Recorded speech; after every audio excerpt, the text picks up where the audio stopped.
কবিতাৰ শিৰোনাম কাঞ্চনজঙ্ঘা। ৰচনা ৰীতা বুঢ়াগোহাঁই। মোৰ নাম কাঞ্চনজঙ্ঘা। নহয় মই সেই কাঞ্চনজঙ্ঘা সুউচ্চ পৰ্বতমালাৰ শিখৰ।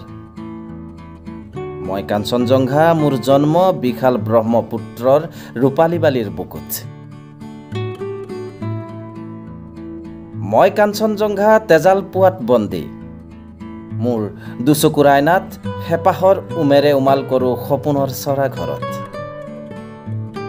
মোৰ বুকুৰ কোণত সাঁচি ৰাখোঁ আটোম টোকাৰিকৈ মানুহৰ মৰম আৰু স্নেহাঞ্জলি। মই ৰৈ থাকোঁ এটি গান লৈ, সুৰৰ মূৰ্ছনাৰে সুৰ হৈ, যেন এটি অভিমানৰ টোপোলা।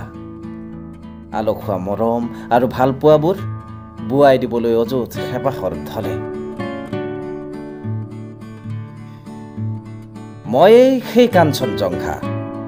কথা গীত সুৰবোৰ ৰিণি ৰিণি বাজি থাকে মোৰ বুকুৰ সীমনাত। উজাগৰি ৰাতিৰ সপোন মোৰ বুকুত সৃষ্টি হয় অন্তহীন গীতৰ কলি। কলিজাৰ অৰঙে দৰঙে নদীৰ দৰে বৈ থাকে কাঞ্চনজঙ্ঘাৰ কাহিনী।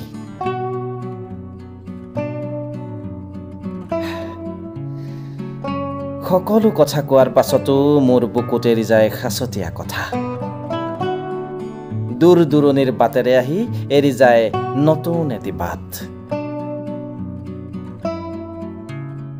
দুখৰ কাহিনী লৈ আহি হাঁহিৰ শেষত এৰি যায় এমুঠি বিষাদৰ জোপনি।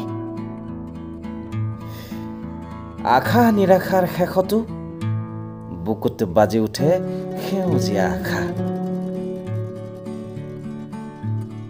মই কাঞ্চনজঙ্ঘা, মই গাই যাওঁ জীৱনৰ গান, সেই একা বেকা পথেৰে অহা পথিকৰ গান। মই কাঞ্চনজঙ্ঘা, মোৰ বুকুতে বিচাৰি পাবা কল্পনাৰ প্ৰকৃত জীৱন প্ৰেমৰ সপোনৰ মায়াময় ঠিকনা।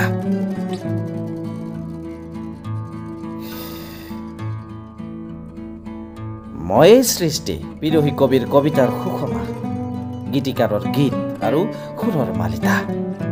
মই কাঞ্চনজঙ্ঘা, ব্ৰহ্মপুত্ৰৰ বুকুত লালিত পালিত কল্পনাৰ প্ৰতিমা। মই কাঞ্চনজঙ্ঘা।